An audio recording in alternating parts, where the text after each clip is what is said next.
Welcome to Conspiracist. Great to be here. Today, we're examining a really interesting hypothesis.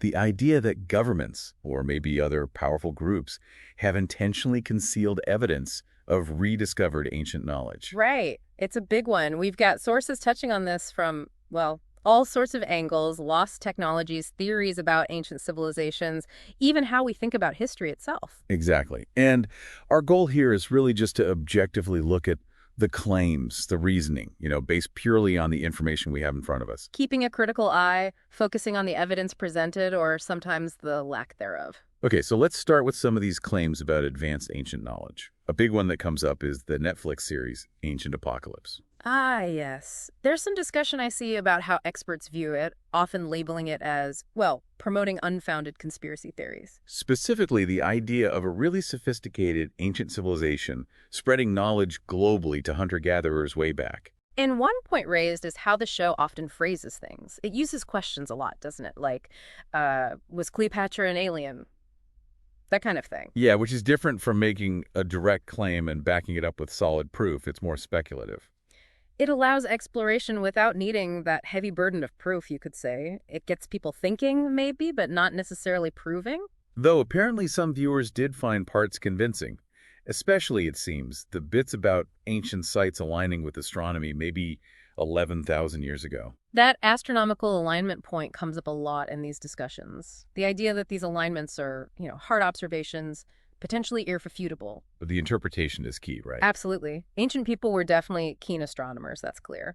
The alignments are real in many cases. But concluding that means a lost, global, ice age super civilization. That's a huge leap for mainstream archaeology. That's more of the Graham Hancock territory we might get into later. And there's a critique mentioned about the method itself, that these kinds of shows seem to be looking for proof for an idea they already have, rather than testing a hypothesis and trying to see if it's wrong. Which is described as, well, not great science. The scientific method generally involves trying to falsify your hypothesis, not just cherry-pick evidence that supports it. It's a really important distinction in methodology. It is. If you start with the conclusion, you're kind of working backwards in a way that isn't rigorous. Another interesting point that came up, pyramids. Mesoamerica, Egypt.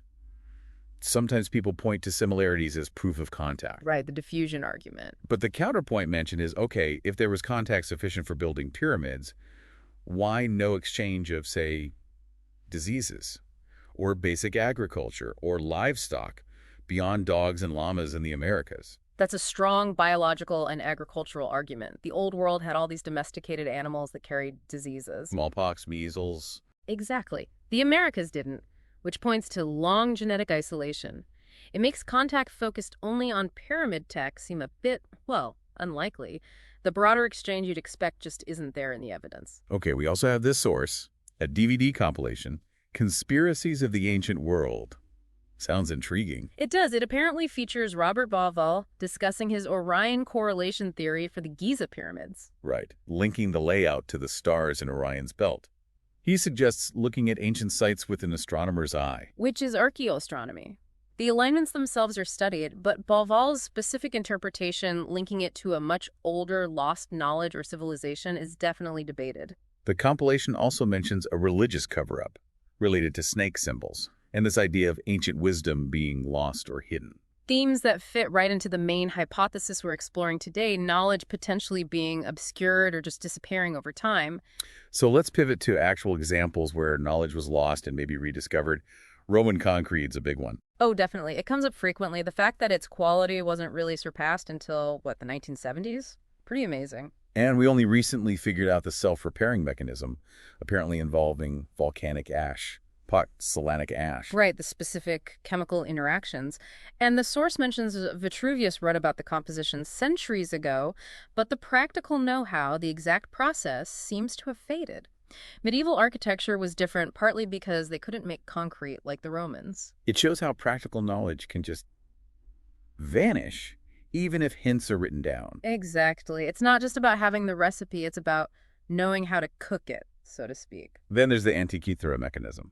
Another incredible example, found in a shipwreck dating back to maybe 150 BC, showing this highly sophisticated grasp of astronomy and gearing.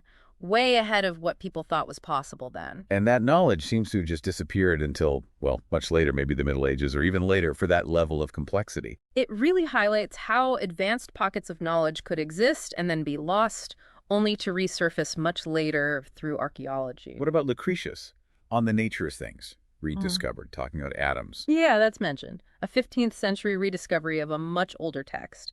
He did talk about atoms, drawing on earlier Greek philosophers. But there's a caveat, right? How useful were his ideas practically? Well, the commentary suggests maybe not very in a modern scientific sense. His ideas were philosophical, conceptual, not based on empirical experiments like Dalton or Rutherford centuries later. Important for the history of ideas, absolutely, but maybe not direct, usable, rediscovered science in the way we might think of it today. Okay. Then there's ancient Vedic mathematics. Based on a book from 1965, Interpreting the Vedas, it's presented sometimes as this source of almost divine, superior mathematical knowledge. Silva Sutras get mentioned. Yes, those are genuinely ancient texts. They contain mathematical rules, primarily for constructing ritual altars with specific geometric properties, so there's definitely mathematics there tied to ritual. But the idea of it being some kind of lost supermath system that was hidden. That interpretation, stemming largely from that 20th century book, is viewed more critically by historians of mathematics. The actual content of the Silva Sutras is studied, but the claims of a uniquely advanced or divinely inspired system needing rediscovery are debated. Okay. And staying with rediscovery, the Renaissance.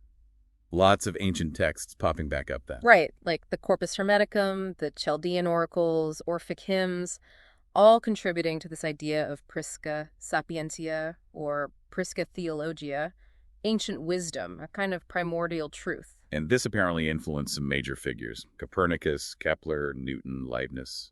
It seems it did play a role in the intellectual ferment of the time. These thinkers were engaging with these rediscovered texts, but on one source points out we don't have a really clear, comprehensive account of exactly what specific scientific ideas they took directly from, say, the Corpus Hermeticum. And didn't someone figure out those Hermetic texts weren't actually from ancient Egypt? That's right. Isaac Casaubon, in 1614, dated them to the early centuries CE Christian era, which kind of burst the bubble of them being super ancient Egyptian wisdom. Though some people still valued the philosophy, apparently. Yes, like Thomas Brown. So the dating changed the perception of origin, but maybe not the perceived philosophical value for everyone. It shows how our understanding of these texts evolves. Which brings us nicely to challenging historical narratives. The Library of Alexandria comes up. Ah, the Great Library. One source suggests maybe we focus too much on it as the single origin point for knowledge. Could that narrative be a bit imperial or patriarchal? Suggesting library development was more widespread in the Hellenistic period. Exactly. A broader process, not just one symbolic place. The source also casts doubt on that story about the king of Egypt tricking Athens to get their original play scripts. Maybe just a good story, not necessarily historical fact. It's about questioning the stories we tell about knowledge. And that ties into historical revisionism. Which, as one source clarifies, is just a normal part of academic history, right? Reevaluating things based on new data or perspectives. Precisely. It's how the field progresses. It's not the same as denialism or negationism, which is about rejecting established facts, usually for ideological reasons. Revisionism is about refining understanding based on evidence. Okay, let's shift gears now to pseudo-archaeology. Graham Hancock's name comes up quite a bit here. Yes. His central idea: an advanced Ice Age civilization wiped out by a cataclysm, survivors spreading knowledge. It's a popular narrative. But heavily criticized by academics. Very much so. The sources describe his work as pseudo-archaeology and pseudo-history. Criticisms focus on accuracy, consistency, impartiality. Things like cherry-picking evidence, ignoring counter-evidence. It gets compared to older ideas like hyperdiffusionism, maybe linked to Atlantis theories. Exactly. The idea that major innovations came from one lost source, and anthropologist Jeb Card is cited as calling Hancock's Ice Age civilization essentially a modern myth, with paranormal bits that don't fit scientific archaeology. And Hancock positions himself as fighting against academic dogmatism. That's a common trope, yes. Presenting oneself as a challenger to a rigid establishment that supposedly suppresses truth. He talks about spiritual aspects ignored by materialist science. But his work generally doesn't go through academic peer review? Typically not, no. It reaches the public through books and shows, bypassing that scholarly vetting process. Our source on pseudo-archaeology in general links it sometimes to occult or esoteric traditions. It does. And religious groups sometimes adopt these ideas too. The academic critique focuses on, well, fundamental issues. Sensationalism, flawed logic, misusing evidence, misunderstanding science, internal contradictions. There are specific examples given related to the Maya, Pekel's tomb lid. Ah, the Palenque astronaut interpretation. Interpreting the iconography as a spaceship, rather than Maya cosmology and the journey to the underworld. And the whole 2012 end of the world thing based on the calendar. Which was a misinterpretation of the Mayan long count calendar cycle ending, not an apocalypse prediction. Also, carvings in Tikal being linked to aliens, or claims about secret passages to the underworld in Chichen Itza. All examples where archaeological finds are reinterpreted through a pre-existing pseudo-archaeological lens, often ignoring the well-established cultural context provided by decades of research. Okay, so we have pseudo-archaeology on one side. What about actual confirmed loss or potential concealment? There are clear examples of loss, definitely. One source mentions silent films, something like 75% just gone. Wow, that much. Why? Neglect, cost of preservation on unstable nitrate film. Or early TV shows, like Doctor Who episodes, being taped over because the tapes were expensive and reusable. Practical reasons, not necessarily conspiracy. It shows how easily things can be lost, even recently. For sure. Then there are older examples. Lost ancient metals are mentioned, or talcum, Corinthian bronze, hepatocin. We have descriptions, but no definitive surviving examples or recipes. So lost technology. And even the sound of ancient languages like Latin or Greek. The exact pronunciation. Yep. Largely lost to time. We reconstruct it, but we can't know for sure. That's a kind of knowledge loss, too. And then there's deliberate destruction. The burning of Mayan libraries by the Spanish. A huge, undeniable tragedy cited in the discussion. A massive loss of knowledge. Maths, engineering, astronomy, history, plus the written language itself, was effectively lost for centuries until decipherment. That was intentional destruction of knowledge on a vast scale. What about the Atlantis story? Plato's account. Right. The story has Egyptian priests telling Solon that the Greeks are like children. They don't remember ancient history because of past floods and fires. While the Egyptians supposedly preserved records going back 9,000 years before Solon. That's what the story claims. If that were historically true, it would completely rewrite Mediterranean history. But the historicity of Atlantis itself is the big question mark. Exactly. It's a story from Plato. Whether it reflects genuine ancient Egyptian records or is an allegory or something else is debated endlessly. It presents a narrative of lost knowledge, but its factual basis is uncertain. We also have an example of outright fabrication, the Barringer hoax. Ah, yes, the line stones, 18th century. Colleagues carved fake fossils, some even with Hebrew or Arabic writing on them, to fool Professor Barringer. It shows people can create false evidence. Absolutely. A cautionary tale about critical examination and not taking unusual finds at face value without rigorous checking.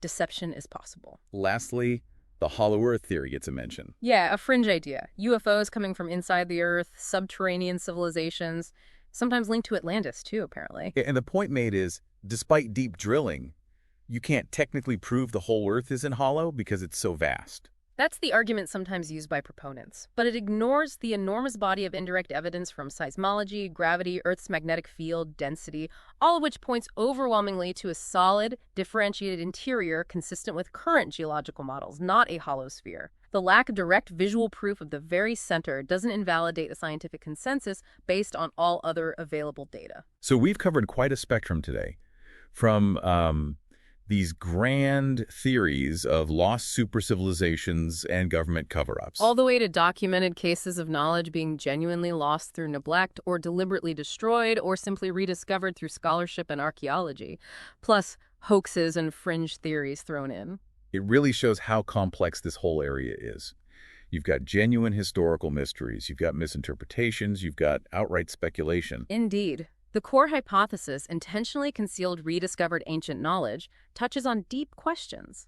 How do we know what we know about the past? How fragile is knowledge? How do we evaluate extraordinary claims? And looking at these sources, it really highlights the need for critical thinking, for understanding methodology, both scientific and historical, and for carefully weighing the evidence for any claim, whether it's mainstream or alternative. Absolutely. It's about discerning credible information, understanding how narratives are constructed, and recognizing the difference between rigorous inquiry and the pursuit of a predetermined conclusion. The past is fascinating, and exploring it requires both openness and skepticism. Thanks for listening to Conspiracist.